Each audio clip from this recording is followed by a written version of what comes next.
Hello YouTube, what is up? It's JTP10 here bringing you another video.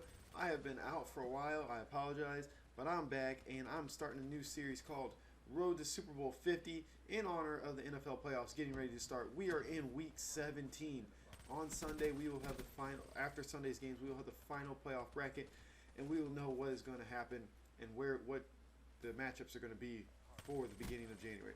So I decided to do this because big NFL fan and it just sounds like a great idea. So anytime I get a 50+ gameplay, I'm going to post it, and it's going to be part of the Road to Super Bowl 50 for the next month plus until we get there. Now, so let's start off talking about, well, week 17, it's basically playoff time, right? It's playoff time. And for the first time, I don't know in how many years, we really don't have many playoff implicating matchups this week. I mean, the Steelers have to win and hope the Jets or Chiefs lose. I think the Steelers lost to the Chiefs, so they don't have the tiebreaker with them. And then on the other end, on the NFC, sorry, I don't know why I said NFC East. On the NFC side of it, it's all locked up. I mean, if the Panthers win, they get home field advantage. If they lose, I really don't know what happens. The Cardinals have to win, but the Cardinals are playing the Seahawks, so they actually have a tough game. So I don't know if they're going to rest their starters or not. So let's just start with the AFC and go down this list here. So first off, New England Patriots, they have not clinched home field advantage yet.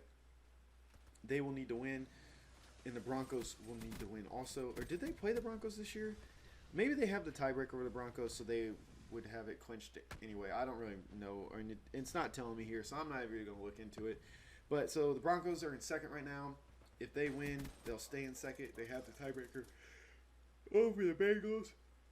Excuse me. If the Bengals lose and the Broncos lose, it doesn't matter. If the Broncos lose and the Bengals win, the Bengals will jump them. Bengals are in third. Then you got the Texans in fourth. You got Chiefs in fifth, Jets in sixth. The Jets and Steelers, I think, are the only two teams that can really, they're probably going to switch. I don't know if the Jets are going to win or if the Jets are going to keep that spot. They're playing Buffalo this week. Rex Ryan is not going to want to lose to the Jets twice in one season. The Jets are on a roll. Brandon Marshall is doing his thing because Brandon Marshall does his thing when he's on a new team. In 3 years, we'll be like, what the hell is Brandon Marshall doing again? He's going to get traded. But until then, he's going to dominate. But let's get back into playoff scenarios. The Steelers are the best team in the AFC. In my opinion, they're the best team in the AFC, and they might not make the playoffs because Big Ben can't stay healthy. And then they lay an egg last week against the Ravens. The Ravens spoiled their Christmas, spoiled their holidays so bad. So the Steelers, if they get in, that's my sleeper pick. They're going to go to the Super Bowl if they get in. The Texans, you got to give them credit where credit is due for making the playoffs this year. I mean, that team, what is it? That team is going through so much. They have one offensive player. Adrian Foster's hurt. They have Hopkins. That's it. Nuke has been doing Nuke things all year long. The rest of the team sucks, besides the defense. So, let's get into the NFC. You go to the NFC, the Panthers, like I said, they haven't clinched home field advantage yet, but they probably will. They're playing the Bucs this week. The Cardinals are playing the Seahawks. They got second. Packers in third, but that could switch if they lose to the Vikings. Yeah. Oh boy, I got the yawns. Woo! The Packers, I don't know what's going on with them. They cannot pass protect right now. They can't do anything. I mean, they're on offense, they look awful. The defense is not bad. It's not a good defense. It's never been a great defense under Dom Capers. But they're playing decent this year. They're playing well enough this year on defense that if this offense was playing half as well as it used to play, this would be a serious Super Bowl contender. But they are playing like poo-poo. I don't even want to talk about it. It's so bad how bad they're on offense. Their receivers can't catch a pass. I mean, I remember watching the Bears game on Thanksgiving. The receivers didn't catch a pass over 10 yards. I take it back. They caught one. It was on a penalty on a false start, so it didn't count. That's how bad the receivers are right now. Don't sleep on the Redskins. If they could play maybe Green Bay in that first, if they get Green Bay that first game, or they get the Vikings, they could win. They could be going into the second round.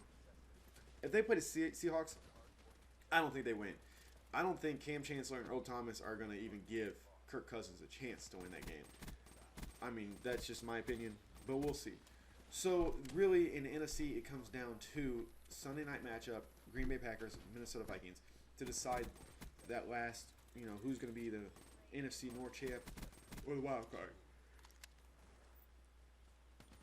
So that'll be an interesting game, especially after Green Bay playing so crappy last week. I mean, and they've already lost 2 games at home this year to conference opponents. So that's the NFC. I mean, that's pretty much a wrap. I think the NFC Bowl contender, the NFC champion is going to be the Arizona Cardinals, in my opinion. This team is good. It's good. Even without the Honey Badger, it's a damn good team. I like it. And you got to give Carson Palmer credit. I've always liked Carson Palmer back in the days when Ocho Cinco was like, Carson, throw me the ball. He's a great guy. That team is good, and Bruce Arians is a phenomenal coach, and I wish he would get Coach of the Year, but Ron Rivera probably will, because the Panthers have so many injuries on offense and still found ways to win, even though they have the worst matchups, worst division in football. I mean, they have 3 teams over 500 record, and one of them was the Falcons. So, guys, that's it for this video. Hit like if you liked it, subscribe if you want to see some more, and until the next time, JTP10, I'm out. Peace, guys.